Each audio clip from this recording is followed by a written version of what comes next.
Titans, go!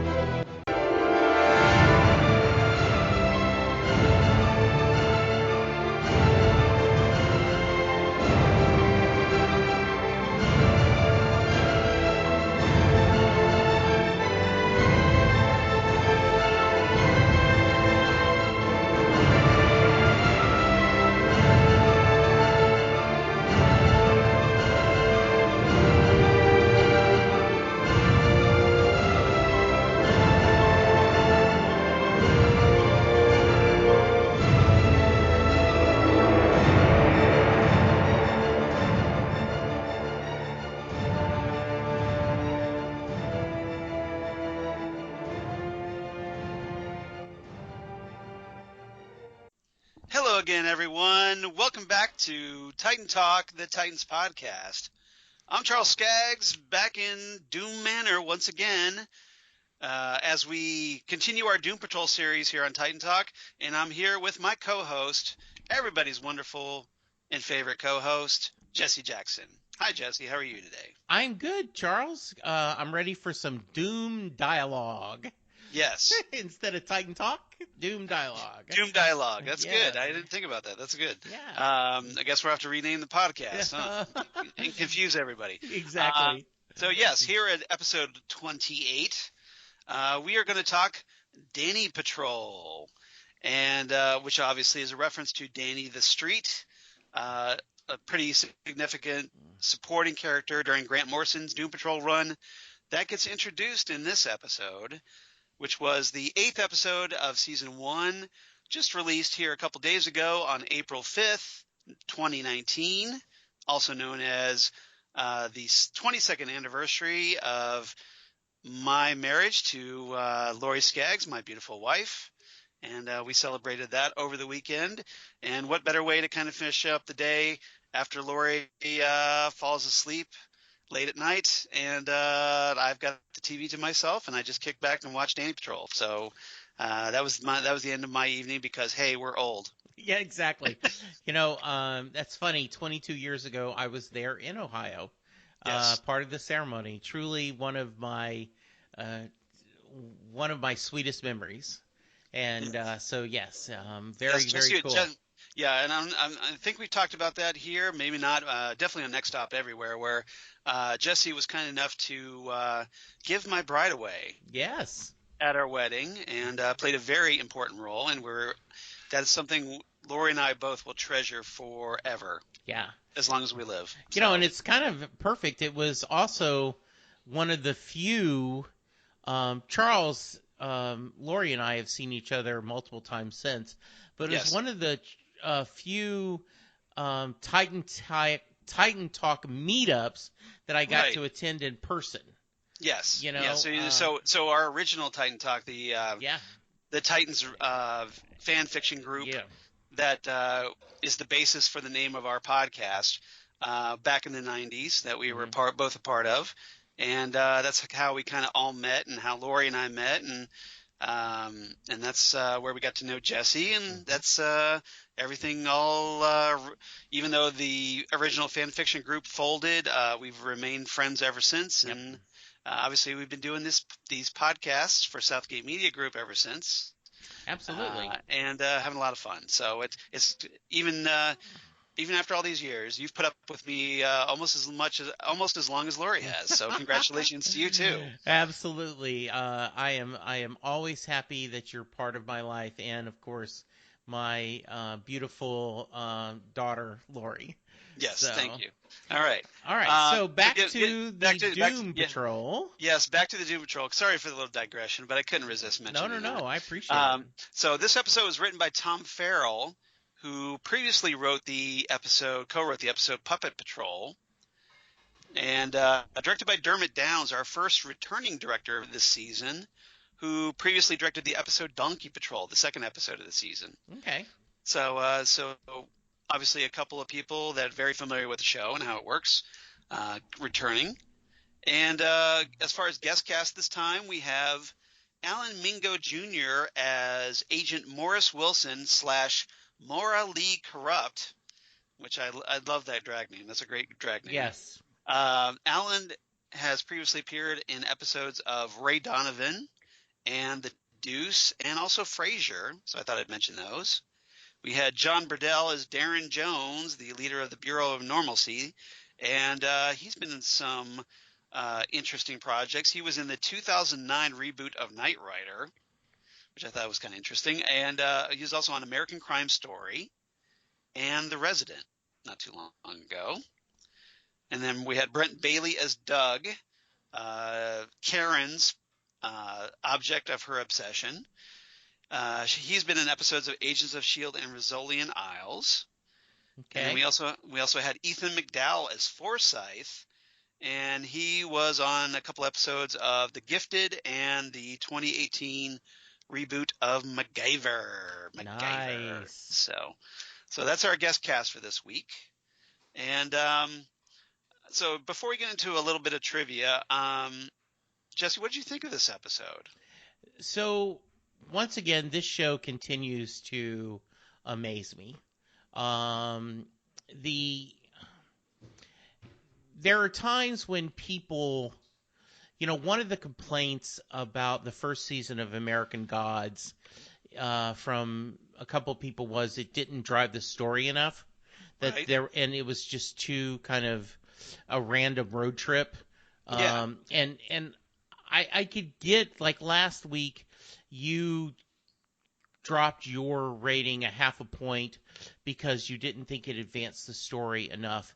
And I think that's a fair criticism.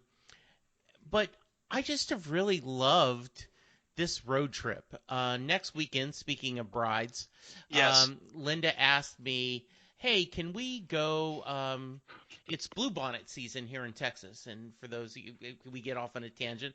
Yes. Lady Bird Johnson, former First Lady, when she, after LBJ left the White House, one of the things she did is she had enacted where wildflowers were planted across the state so that and because they're wildflowers they would go over, and in the spring there are just seas of bluebonnet. So we're going to get on a road trip and go just look at the bluebonnets. We have no destination, and I feel like the Doom Patrol has a destination, but they're just taking their time getting there. You want to stop and see the world's biggest pie? Let's do it. You want to see, that looks like a fun cabaret? Let's stop and have a drink.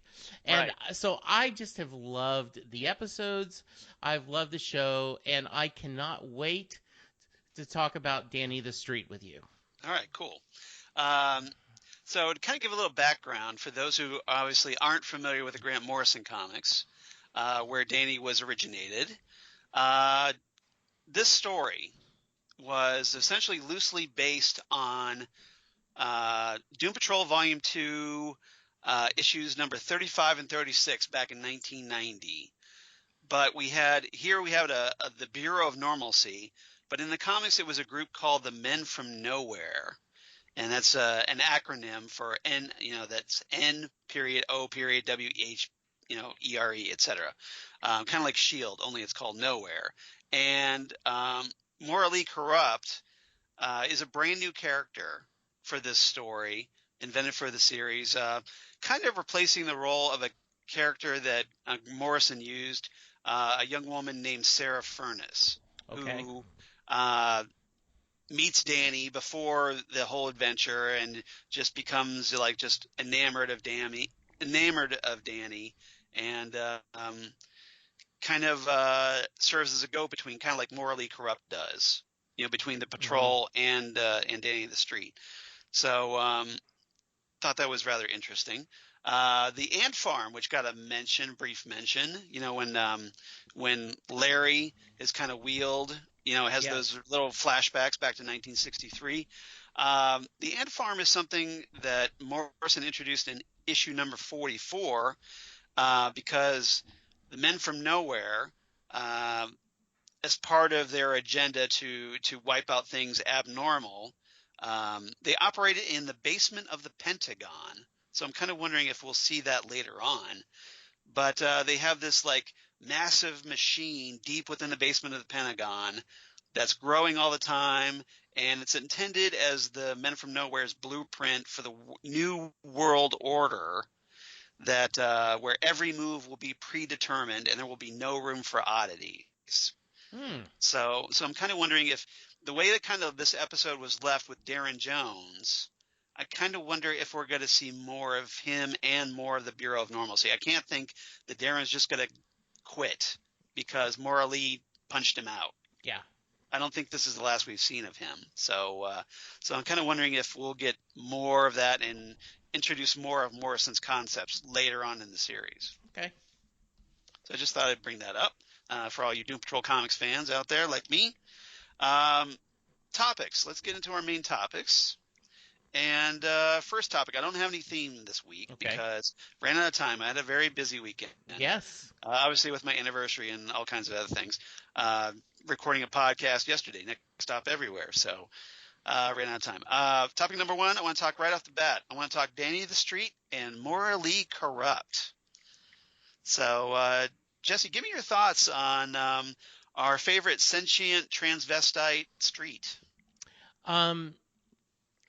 So when you mentioned this last week and you said we're going to meet an interesting character, and you hear the word street, yes, you tend to think of someone, a street-wise character. Okay. Like it's just some guy that he's very street cred. Yes. Yes. A lot of street cred. Yes. And not an actual street. Right. Yes. And he was or they were a very interesting character. I loved Danny the Street. Yes. I love the idea that it's a true street. That he is, or they are. Yes. This kind of. It's okay if you want to, Well, no, I'm trying to not worry about the pronouns. Yes. Yes, but he's trying to be able to see, the safe place. Yes. And that to give a safe space for people who are quote unquote different. Right. And it is a unique concept. Right. Totally concept. And I'm going to take a leap of faith. Right. And assume that in your list of things that this will never show up on TV ever. Yes. Danny the Street must be, if he's not top 5, they are top 10. Yes. And to see this executed so well. Mm-hmm. I mean, I've never read the comic, but just on the executed this well, you must have been doing a fist pump while you're watching this. As a big Grant Morrison Doom Patrol fan, when Doom Patrol was first announced, there was characters that I hoped I would see. Yeah. Even though I wasn't sure how they could pull it off. And Danny was one of those that I wasn't sure exactly how they could pull that off. But they did. And I thought they did a really good job. And I was very happy with that. And Danny, as he's presented here, is pretty much on point for the comics. Danny is, at face value, exactly what they seem to be. Yeah. Just very friendly, very welcoming, very protective of the people that they take care of. And now Danny here was a little at the end we find out that Danny's a little freaked by Mr. Nobody, but for good reasons, because Danny is worried that worried for the safety of the Dannysons, as we're told, which I thought was very clever, that they refer to Dannysons as opposed to denizens. Yes. Of something. That's a very good, nice little clever wordplay there. Mm-hmm.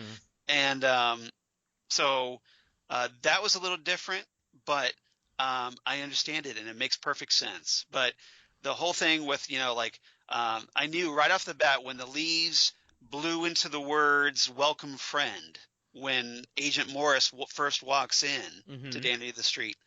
That was something, as I talked about, that morally corrupt essentially replaces Sarah Furnace. That's what Sarah, when we're first introduced in Danny in the comics, Danny has this thing in the air that spells out "welcome friend," and so I thought that was rather extremely faithful to the comics, and I knew right off the bat that the fact that that's how Danny communicates to people is dead on, and so I was very pleased with that. Yeah. I thought it was amazing. I Through yeah. signs and rearranging letters on storefront windows and all that. That's right out of the comics, right out of Morrison's brain. So I did not, because I was not familiar with the comic. Yeah. I assumed that Danny was a character Yes. and that he was just showing his communication, and later we'd pull back the curtain and we would Right. able to see him. And then as we continue, I go, oh, it truly is the The street. Danny the Street. The Yes. street is the character. Yes. Yeah. And So what did you think? What did you think about that? Not being familiar oh, with the character. I loved it. I loved it. I loved the concept. I loved the weirdness of it, but Hmm. also the you know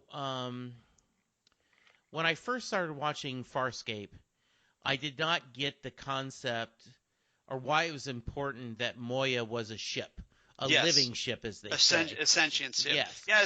That's a good comparison And then, because go ahead. no. I thought that was good. Go ahead.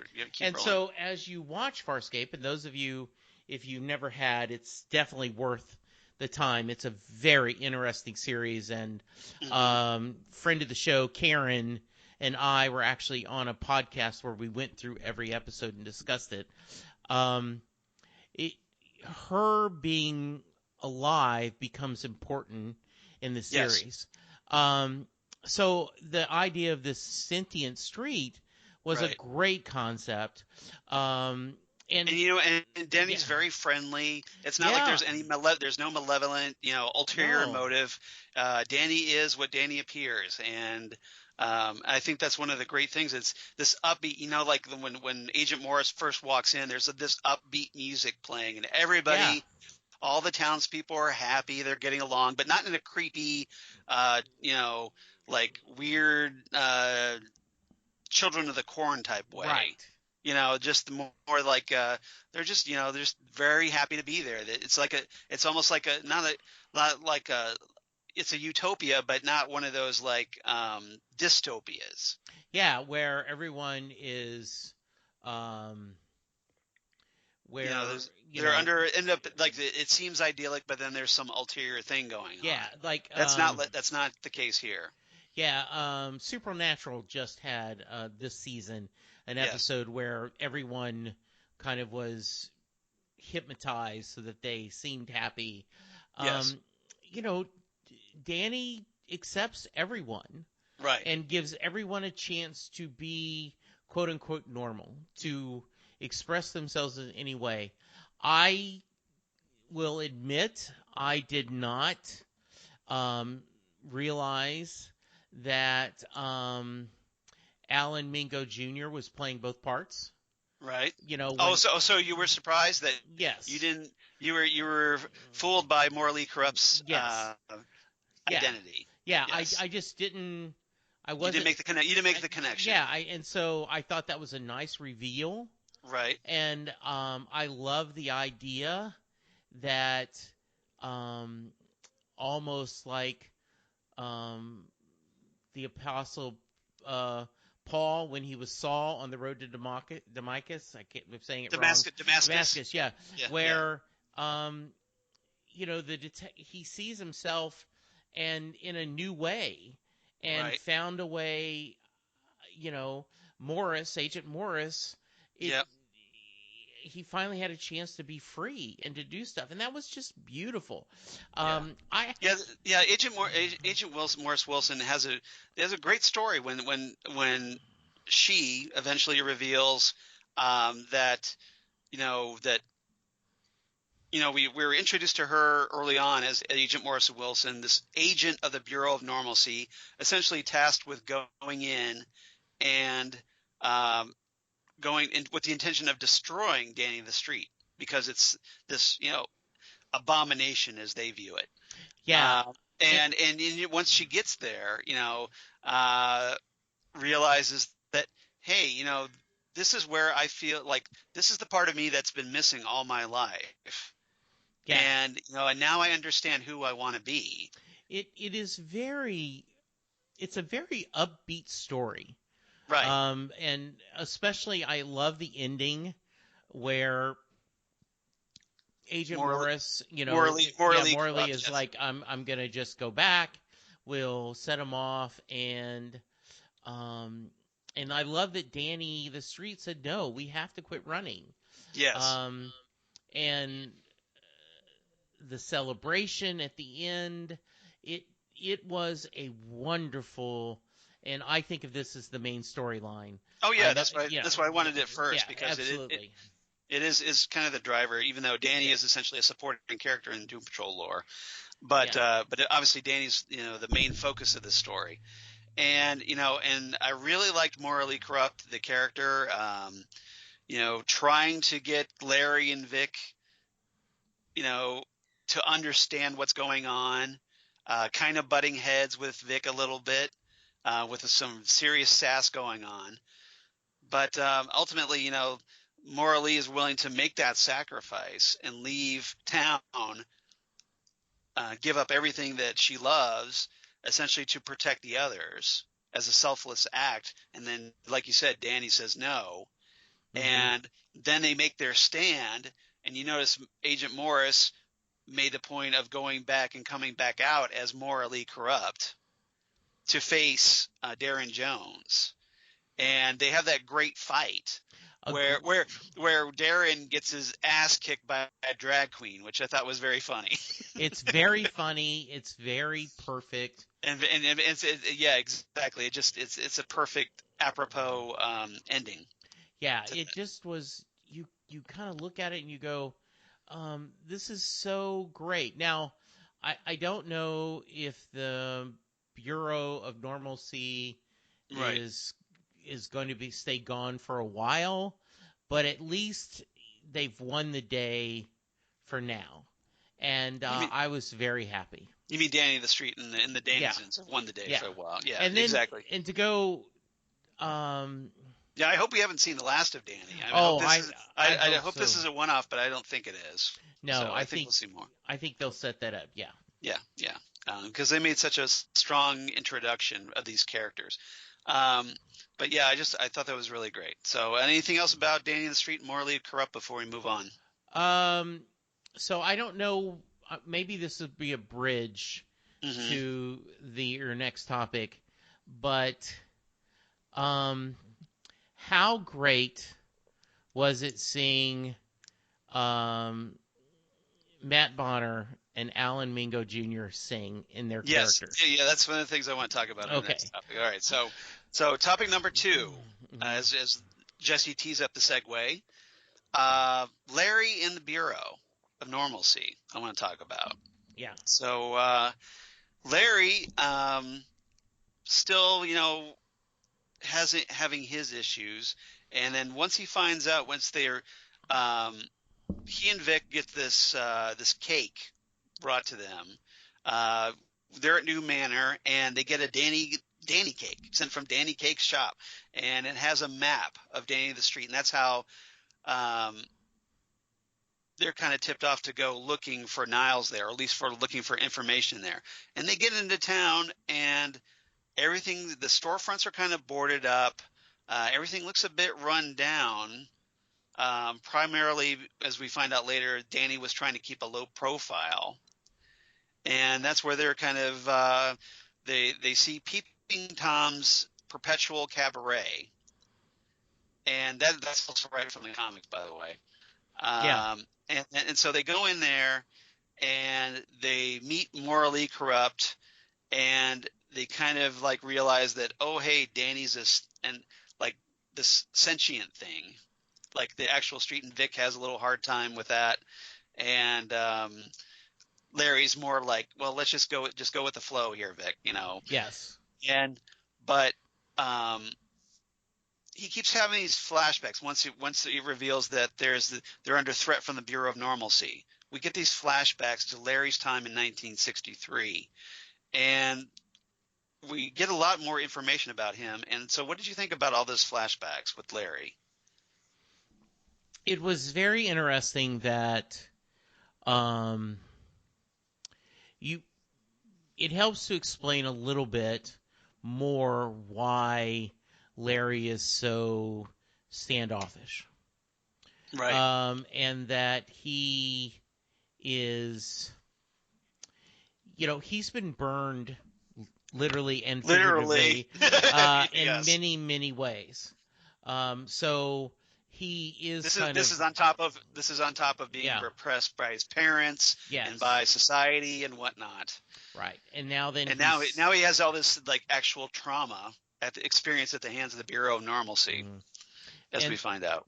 Again, they want him to be, you're going to fight the Red Menace, and you're going to be a weapon, and he truly is treated horribly.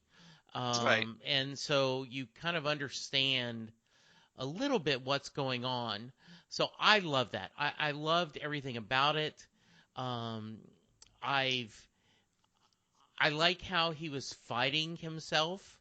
And, not wanting to be a hero. Vic continues to try to push him. To push all of them. Right. That's a consistent theme, is Vic cares about these people. He sees their potential. He does see their potential. And to see Larry, that fantasy sequence where Larry would have got up and sang. Right. And done karaoke.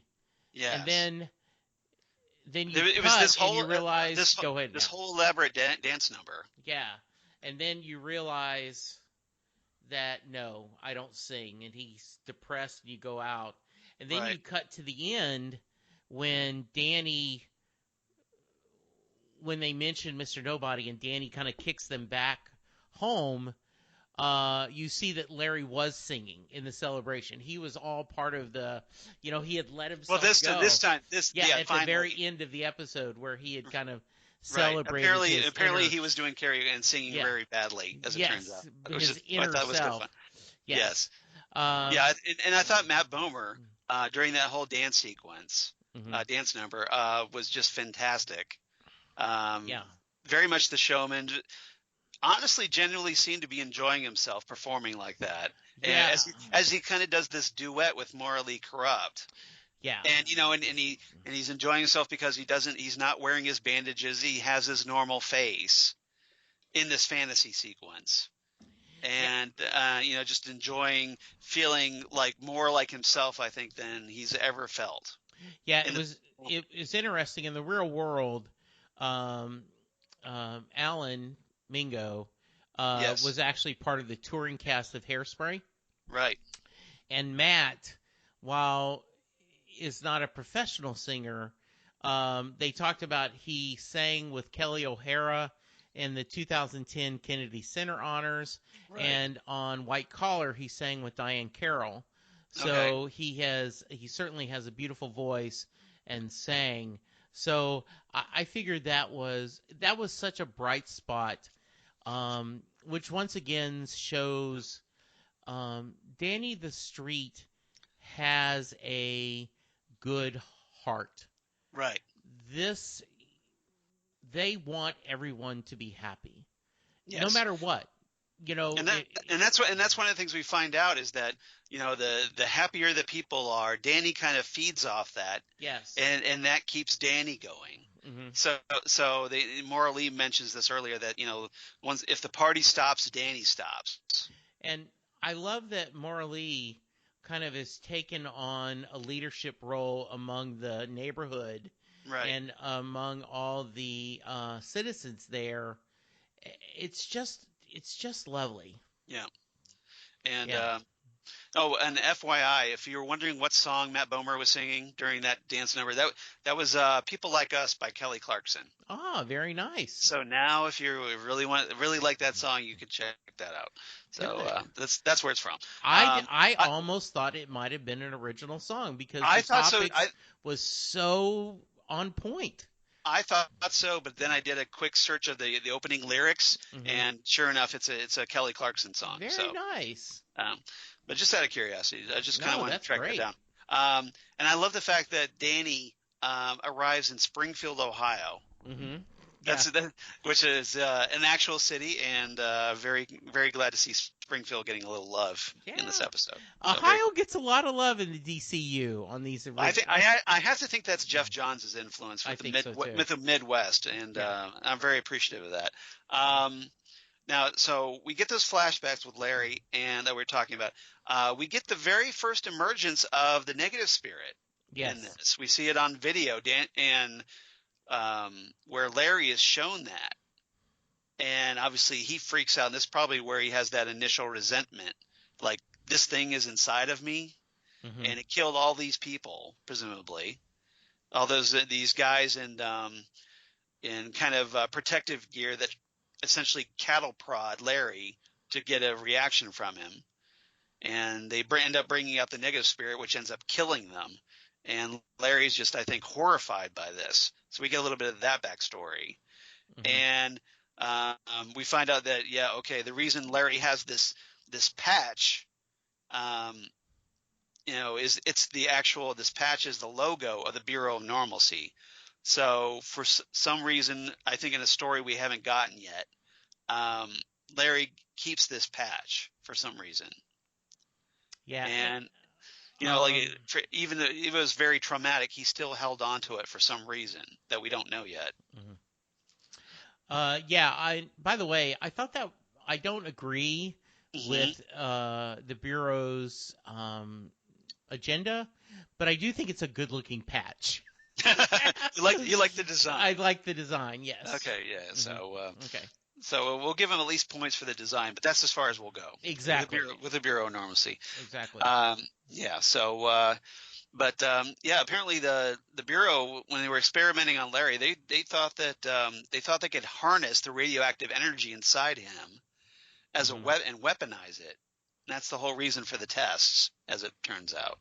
Hmm. And they force him to, like even like, well, hey, you're a soldier, Captain, and your service is compulsory, and force Yeah. him to do this against his will.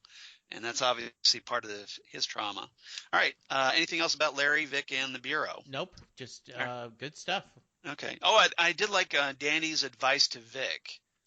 Like saying when they have this little moment at the end where Vic's kind of doubting himself a little bit, Hmm.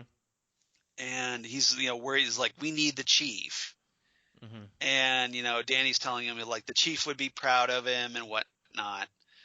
But Danny's like, when Vic asks Danny about how he knows the chief, Danny's like, "Well, I'll let Niles tell that story." Yeah. I also like. So presumably we'll get more hopefully later when the Yeah. chief comes back.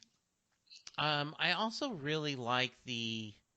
Um, and I did not write it down. You may have. Yeah, I was late last night watching, so I did not write any lines down.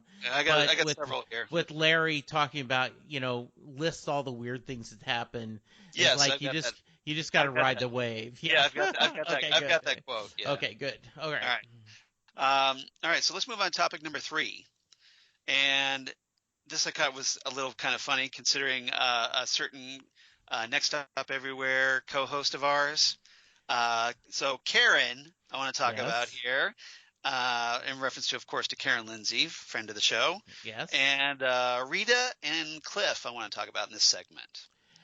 All So right. we're introduced to a new personality of Jane's, who is essentially 1990s rom-com personality that can do love spells, as it turns out.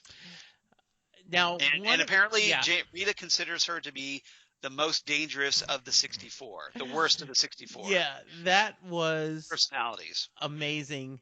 Yeah. I I am someone who, not even, I won't even call it a guilty pleasure. Right. I find watching the Hallmark Channel movies just popcorn for the mind. You put Yes. it on, you know that it's going to end up happy. I grew up with Disney movies, so this is kind of my version. Yes. So watching this, um, he's mad at her, he's upset, and Doug. Doug, and you watch, Karen, Mm-hmm. played by the amazing Diane Guerrero, Yes. slip in the mud, Yes, and then that whole romantic comedy trope yeah, that is where just it's raining outside and she goes like, okay, I'm going to protect him with my sweater, and then she does a face plant or she slips in this puddle of mud, and it's raining and whatnot, and she's talks about like, well, I guess I don't make a very good umbrella, like this very rom-com type line, yeah, and just all going through all the tropes of romantic comedy movies. it's just wonderful. Yeah. Um, And she's all perky and says cutesy things, and she's all girly, and and talking to Rita, you're my bestie, you're my best friend, of course. And then to Rita's seriously annoyed with her, which yeah, is that's funny. and at first you're like, okay, why? Yes, she's annoying, but is she necessarily dangerous? But Right. then you can see Well, she when she starts is. using her powers, Yeah. we kind of see the threat because she puts everybody under the love spell. Like, we find out Doug. I'm kind of getting ahead a little bit. Give this little backstory that apparently we're told by Rita that whenever Jane gets at a particularly low point, um, Jane kind of gets supplanted by Karen. Mm-hmm. This kind of go-to emergency personality, and Karen apparently has created this whole other lifestyle for herself on the side, and that involves this guy named Doug, who apparently she's broken up with and gotten back together over and over like 1,000 times, according to Rita. And her Doug's family is sick of her and can't believe that Doug keeps going back to her. So there's this kind of conflict there.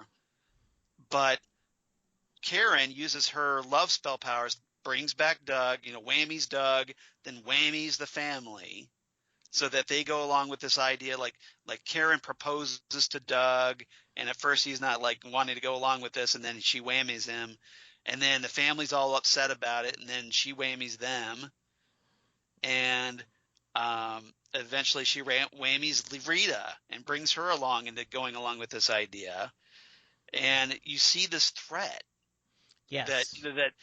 that she's this emergency fantasy life, and she's willing to do anything to keep that fantasy going, Yes. no, Absolutely. no matter the morality of the issue. And so it's a very interesting. And again, Diane Guerrero is just amazing. That there's a great scene in the kitchen where, like I guess, Karen is getting something out of the fridge, and then Hammerhead kind of quickly manages to regain control and confronts Rita about like, hey, you better not let Doug get anywhere near my body. Right. And then but Karen ends up reasserting control. And so just this kind of on and off back and forth, personality shows just what amazing acting talent that Diane Guerrero is. Yeah. It's interesting to see the different personalities back and forth. And it, the idea of a lot of them being afraid of Karen, even though Karen is just this, seems to be sweet and, oh, no, no, no. Right. Oh, we're good. So I thought that was a pretty interesting, fun, kind of take on this. Yes. Hmm. Now Cliff, meanwhile, um, was left on the front porch by Karen. Mm-hmm. He shows up there looking for Jane, looking to apologize for all the crap that he said in the previous episode, Therapy Patrol. Mm-hmm. You know, because of Admiral Whiskers getting inside him or whatnot. Yes. He tried to when Karen called in on the phone at Doom Manor, picks up the phone, he starts trying to apologize there. Doesn't really happen. And then he shows up on at Karen's front porch, you know, in this little house that she's got, and or Doug's house, whatever, I'm not sure. And he tries to apologize to her there. She essentially closes the door in his face and leaves him outside. Mm-hmm. And, you know, because she's saying, well, you know, this is very important that this goes well. And she keeps calling him Cliffy, you know, all perky and whatnot, and shuts him out. So Cliff is kind of like left like, okay, now what? So he just kind of hangs out there on the front porch all day. And this kid rides by on his bike, kind of sees him and does a look or whatnot, and then rides off, and then comes back later at that night in like some homemade robot costume made out of cardboard boxes and tinfoil and whatnot. And essentially they have a dance-off, bro. And to quote Star-Lord from Guardians of the Galaxy. And Cliff is like, hey, I've seen Flashdance, 87 times or something. Yeah, yes. I'm ready. Yeah, that was really. But they had this little bonding moment. And it's kind of funny that after the dancing, then like Cliff's opening up to the kid, talking about this dream that he had, like somebody's welding him, but then when he opens up, like they pull back the welding mask, it's Jennifer Beals, who was in Flashdance. Yeah. And so I thought that was pretty funny. Yeah, that's it. I thought that was great. The idea that Cliff, it turns out that Cliff is getting more and more comfortable with himself and talking to them. I thought that was really, really well done. Yeah, you notice that Cliff's actually talking to a kid. Yeah, I love that. So, you know, it's like for the guy who doesn't think he could be a father to someone, mm-hmm. he's actually getting along with a kid. Yeah, and having a conversation. And he tells the kid to keep it real as he gets pulled inside. And at this point, Karen tries to whammy him to make him go along with everything. But, hey, he's a robot. He has robot eyes. Yeah. Doesn't work. Yeah, like, not going to work that way. Not going to work. And so she's a little thrown by that. Mm-hmm. And, you know, Doug comes up and is like, oh, cool, a robot. You've got me a robot or whatever. And kind of they get into a little shoving match, sort of, because Doug tries to shove him, doesn't work. So then Cliff kind of taps him back and sends him crashing on a chair. Yeah. And that's where things kind of unravel for Karen. She kind of loses it a little bit, and Hammerhead comes out. Mm-hmm. But Hammerhead is just so pissed at everything. Hammerhead tries to kill Doug. Yes. So what did you think of that moment? You know, he is first off, poor Doug is just not very smart. Right. And then and Hammerhead is just so crazy volatile at times. Yeah, and volatile is a better choice. Yeah. So I thought that was an interesting. I'm glad how they got out of this. Right. It was an entertaining subplot. Yes. And so it did not. It isn't like I said, come on, let's get back to Danny the Street. I enjoyed this twist on it. But, you know, I'm kind of, I hope this gets, you know, and we kind of get where Jane's messed up again now at the end. Yeah, so the ending, essentially, Karen kind of realizes, you know, like she loses everything because that love spell kind of wears off after, you know, Hammerhead trying to kill Doug. And Doug is horrified. The family's horrified. And then we kind of see things from Jane's perspective, through Jane's eyes, as Karen is kind of dragged back into Jane's mindscape. and pulled back to the underground. Mm-hmm. And literally, we get to see a little taste of the underground, where you see a train track, and Karen is like clutching, trying to stay from being pulled back in. And she's holding on the track, but then gets pulled back in, and that's kind of the cliffhanger, and that sets up next week's episode, which we'll talk about here in a minute. But next week's episode is something that I have been really hoping to see on Doom Patrol, and can't wait for next week. Let's just leave it right there. Leave it right there for now until we talk about our next week on Titan Talk. Okay. So I'll just leave that little tease there. But very cool ending, and I can't wait for next week. All right. All right. You said you didn't have any favorite quotes of the episode? No, so please share us. All right. So favorite lines. Larry, of course, with the line as he and Vic walk into Danny the street for the first time, where Larry says, "Follow the cake, Vic. Always follow the cake." Yeah, that was a good line. Larry can be very dry. He's dry. At times. Yeah, dry. Larry has a very dry sense of humor, which I really appreciate. Yeah. There was the exchange between Vic and Maura Lee in the club, where Maura Lee is trying to help Vic understand what Danny the Street is. And Vic is like, "The street's a he," and Maura Lee says, "Danny's genderqueer, and they use non-binary pronouns." And Vic is all, okay. And Maura Lee's like sassy as ever, goes, "Oh, isn't that cute? Robo-Boy doesn't understand non-binary. Let me see if I can explain it to you in a language in which you can understand. 010011110. Make sense?"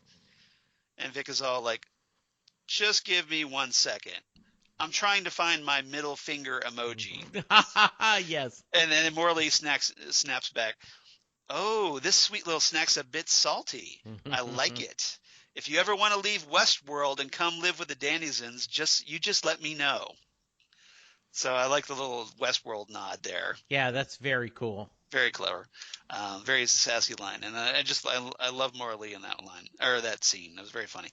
Another scene when Vic and Larry, after they leave Peeping Toms for the first time, they're out in the street, and Vic says, "The street talks. Of course the street talks.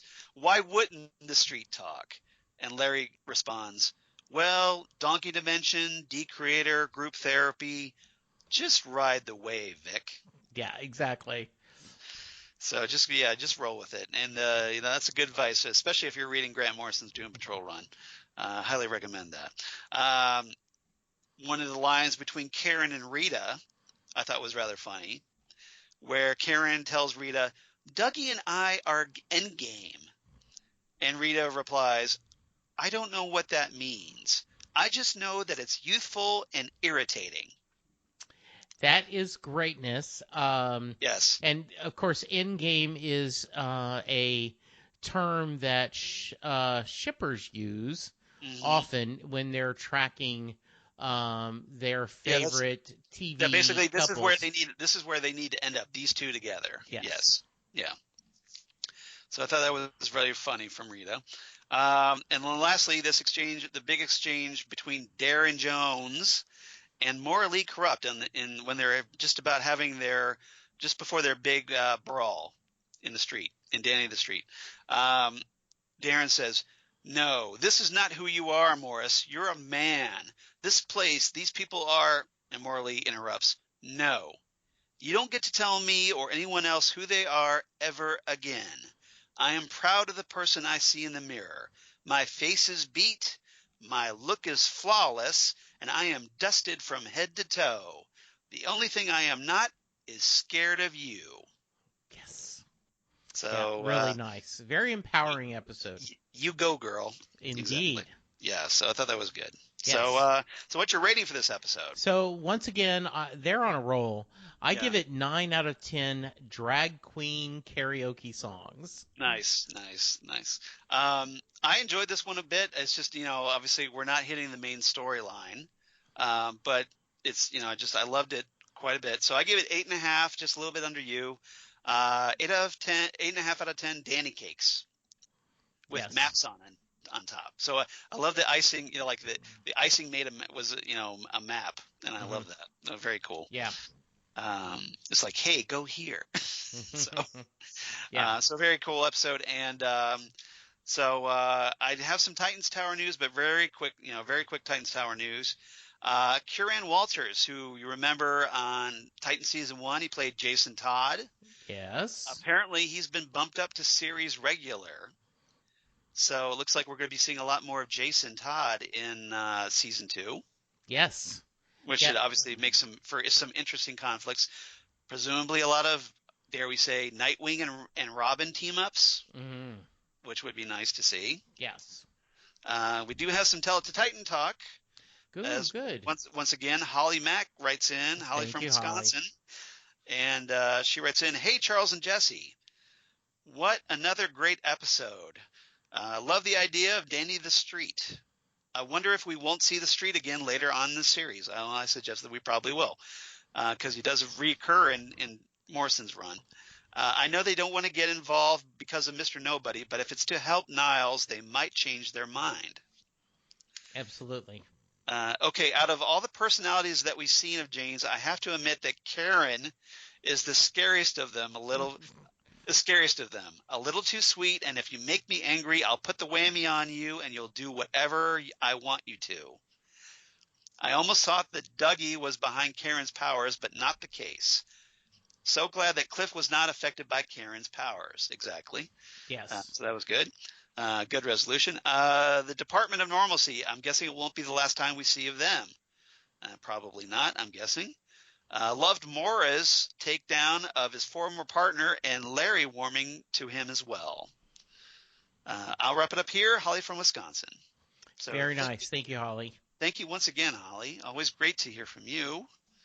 And if you want to be like Holly, and please write in, let us know what you're thinking. If you're enjoying Doom Patrol or not, hopefully you are.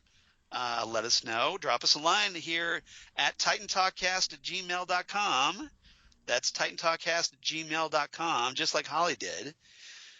Or you can reach us at Titan Talkcast on the Twitter machine, or you can reach us on Facebook at Titan Talk, the Titans Podcast. We'd love to have you like and follow us, and please share that with your friends if you're so inclined, because that would help, obviously, people find us and build us up on social media so that we get more noticed. So that's always a good thing, right? Hopefully. And Absolutely.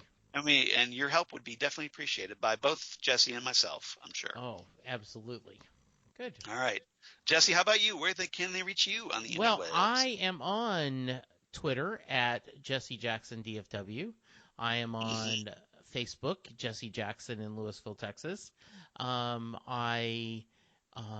can hear me talk Doctor Who with Charles Right. on Next Stop Everywhere, and I'm showing up about once a month right now. We're having some guest hosts, some part-time companions, and it's been amazing. So continue to check that episode. And then Right. I am almost at the tail end of 40 Days of Springsteen, which is actually going to be 47 days. Yeah. You decided to extend it a whole nother week. Well, what happens, this is under the side topic of, I don't know if anyone cares, but Ash Well, of course we Wednesday. care. Yeah, Ash Wednesday to Easter is 6 weeks, and it is routinely known as 40 Days of Lent. Right. But the Catholic Church does not count Sundays as a day of Lent. So it is actually 47 days from Ash Wednesday to Easter Sunday. So Okay. I have to do 47 episodes if I'm going to do that whole time. And that sounds way too complicated. I know. So there will end up being 47 episodes of 40 Days of Springsteen. Okay. But I've had a couple people step up and to offer do some episodes, and I appreciate it. We've heard some from great people sharing, so that's been wonderful. Charles, how about you? Well, of course, at Charles Skaggs on the Twitter, at Charles Skaggs on Instagram. Facebook, of course, Charles Skaggs in Hilliard, Ohio. And my blog of geeky things. Damn good coffee. And hot. Damn Good Coffee and Hot, where I talk about all the stuff we talk about here on Titan Talk, including Titans news, Doom Patrol news, news of the other DC Universe shows coming up, Young Justice, Outsiders, Stargirl, Swamp Thing, etc. News of my other podcasts they do for Southgate Media, including Next Stop Everywhere, the Doctor Who podcast they do with you, Jesse, and Ghostwood, the Twin Peaks podcast that I do with Zan Sprouse, wife of comic artist Chris Sprouse. Now, Zan is going to be joining, we talk about all things Twin Peaks David Lynch on that podcast, but Zan's going to be joining us on Next Stop Everywhere, coming up with episode 139. So I'm very excited about that, to talk Doctor Who instead of Twin Peaks with Zan for the first time. And looking forward to that as we talk about the greatest show in the galaxy from classic Who in 1988, Sylvester McCoy era. And we get to talk about the Seventh Doctor and Ace and all kinds of stuff. So looking forward to that. Finally get to talk some 80s Doctor Who after a long while. So I'm definitely looking forward to that. Other than that, please check those podcasts out. And also please go to Southgate Media Group and support the Southgate Media Group Patreon page, because that helps keep the lights on here at Titan Talk. And I'm sure our executive producer, Rob Southgate, would definitely appreciate that. And other than that, next time on Titan Talk, we're going to talk Jane Patrol. Nice. With Doom Patrol episode 9. So we're kind of like this episode here with Danny Patrol we're kind of at the halfway point of season 1 already. Okay. And it's been a great season so far. Can't imagine what the back half's going to bring. And in this episode, Jane Patrol coming up next week, again, this is something I've been looking forward to, and I've really been hoping they were going to do, and it looks like they are, where Jane retreats into the underground, a treacherous place within her own mind space, where she encounters her many personas and dark traumas of her past. Now, if you're a Grant Morrison Doom Patrol fan, looks like this episode is going to be pretty much an adaptation of Doom Patrol Volume 2, number 30, which was a story called Going Underground. And this was one of my favorite Doom Patrol stories ever. And it's so powerful. And the dynamic between Cliff and Jane as Cliff explores the underground and encounters the various personalities face to face. We learn a lot about Jane in this story. We should. And it just shows, again, this is going to be probably how Cliff and Jane patch things up with one another, I'm hoping. So this should be a rather big episode. Yeah, this sounds great. And I can't wait for this. And hopefully they do it right. I've seen the trailer, and we got to see little hints of what I think is Hammerhead, and we also get to see Penny Farthing. And so I'm hoping we're going to see some other ones. Especially I want to see Driver 8, who's the one who is essentially the conductor of the underground that takes the personalities from place to place within her mindscape. And I'm really hoping we'll see Driver 8. So fingers crossed for this. Yeah, I liked it. I watched the preview too, and it would be very interesting, and we'll see if they actually hire some other actors to play the different personas. Well, it looks like they do. Yeah, so that could be very cool. Yeah, because the personalities are inside her, so they don't necessarily look like Diane Guerrero. Exactly. I think that is great. Which obviously takes a little heavy lifting off of Diane Guerrero. Yes, for once, because she doesn't have to portray every single personality. Mm-hmm. And it also makes them more distinctive, I think, that way. Yeah, I think so too. Good. So yeah, I can't wait for this episode. I'm hoping will be a very high rating for me. So we'll see. We'll find out. I'm keeping my fingers crossed. All right. So everybody, thank you again for listening to Titan Talk. And so come on back next week. We're going to talk Jane Patrol, and it's going to hopefully be a good one. And we will see you next time right here on Titan Talk, the Titans podcast. Goodbye, everybody. Bye.